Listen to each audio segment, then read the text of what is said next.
The great histories of Middle-earth hold many incredible tales and terrible tragedies, along with dark and mysterious secrets that have never truly been revealed in the worlds of Tolkien. Deep beneath the ground, another breed of creature dwells and lurks, the Nameless Things. Their secret and brief mention in Tolkien's works has captivated audience for decades, wondering at the true nature, creation, and purpose of these beings in the world.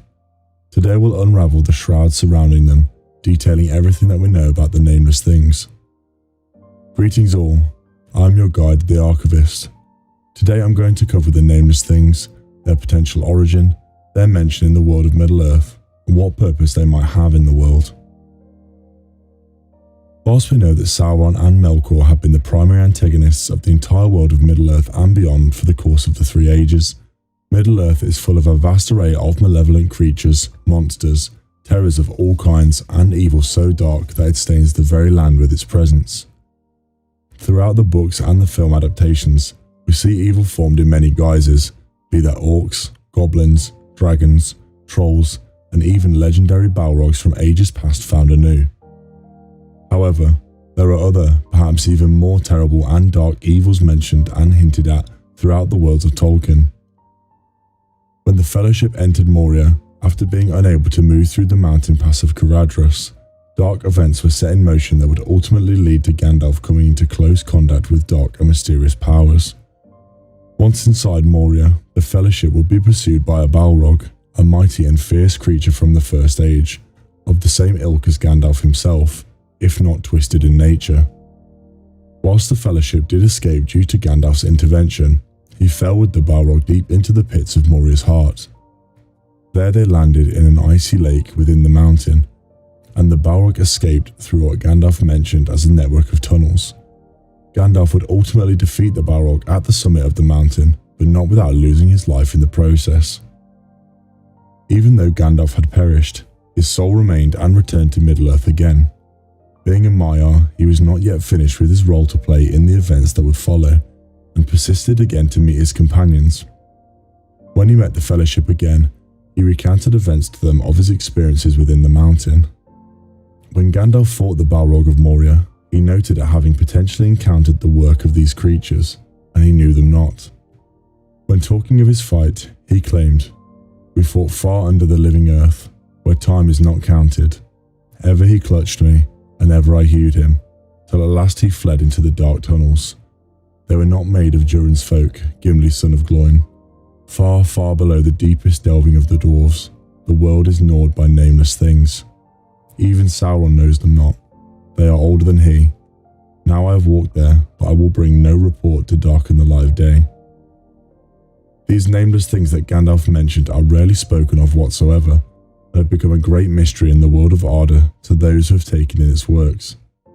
Over the years, many different theories have arisen about the potential origin and purpose of these creatures, some with reasonable merit considering the potential purpose of creation of these creatures. Particular intrigue arises in regards to Gandalf's mention of Sauron having no knowledge of the creatures at all.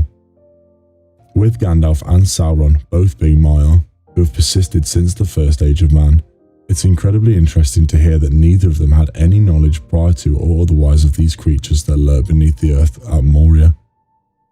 This has led to many questions about Sauron's origin, along with his affiliation to his previous Dark Lord Melkor, later called Morgoth. Some consider the Watcher in the water to be one of the Nameless Things, and this line of reasoning does come with some considerable merit when looking into the archives for references of the relationship. The Fellowship encounters the Watcher in the water outside Moria, and once they escape its grasp within the belly of the mountain, Gandalf remarks, "The Watcher crept, or was driven out of the dark waters under the mountains. There are older and fouler things than orcs in the deep places of the world." This statement by Gandalf suggests that he does have some idea about the creatures that lurk beneath the surface of the world, although he seems to have no true idea of their ilk or purpose, at least from what he reveals. This quote does seem to be him referencing the nameless things that have become such a prolific area of discussion in the lore of Middle-earth.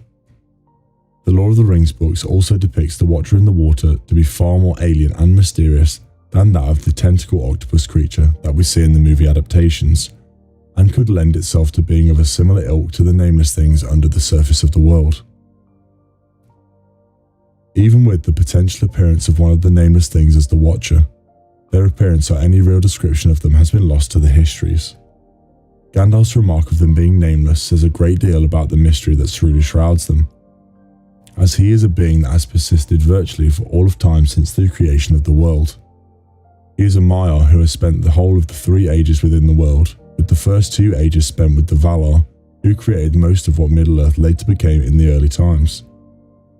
Gandalf, who was taught a great deal by the Valar of the ilk of the world, and even the evils that can befall it.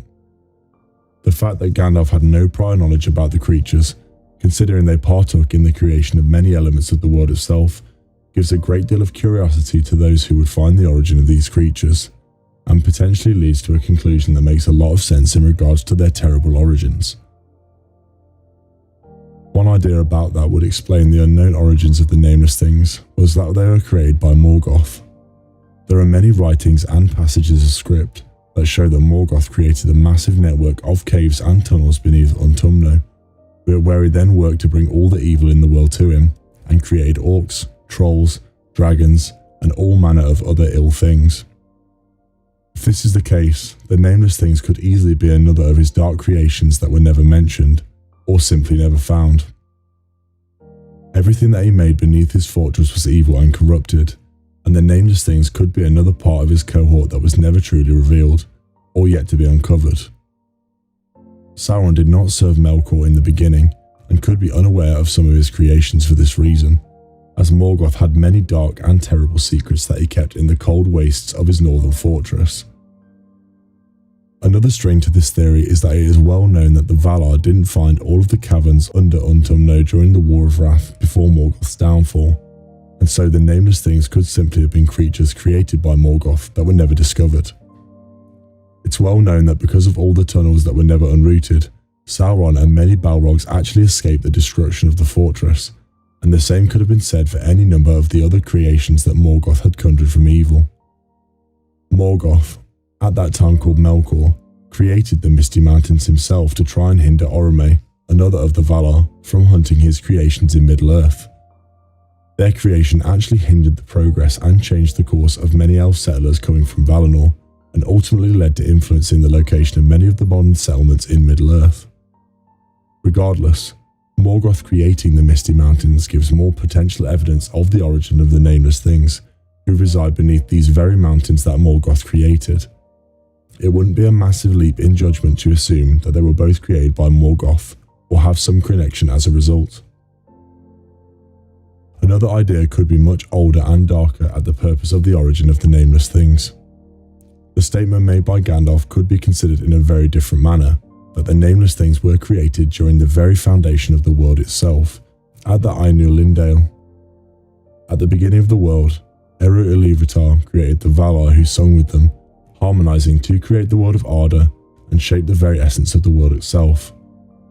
However, there was one amongst the Valar who did not agree with the melody and wanted to create themselves, and this was Melkor. He sung with discord in the music and created evil in the world as a result, out of line with the music of Eru. It is stated that, out of the discords of the music, not directly out of either of the themes, Eru's or Melkor's, but of their dissonance with regard one to another, evil things appeared in Arda, which did not descend from any direct plan or vision of Melkor. Because of Melkor's rebellion against the order of Eru, evil was created in the world for the first time, including Ungoliant. To this end, Melkor at this time could have had a hand in the creation of the Nameless Things at the very start of the world, and they could have dwelt beneath the surface ever since. This leads to the final idea about the origin and nature of the Nameless Things, dictated by the prophecy of Mandos, indicating that Morgoth will one day return to Middle-earth in the future to commence the Dagorath, or the final battle of the world. With this, he could unveil the Nameless Things as a weapon against the forces of good, which have been laying wait in the shadow of the world for ages, and unleash them upon the world as a force that has persisted since the very start of the world itself. Whilst this theory may not have any direct merit, it seems one way or another there is credence that Morgoth may have had a hand in the creation of the Nameless Things beneath the earth. And so I have now covered the content for this video, but if there's anything that has been missed, please share them in the comments down below. If you enjoyed this content, please remember to like the subscribe and like waystones down below. Na luego vanadvan. Until we meet again.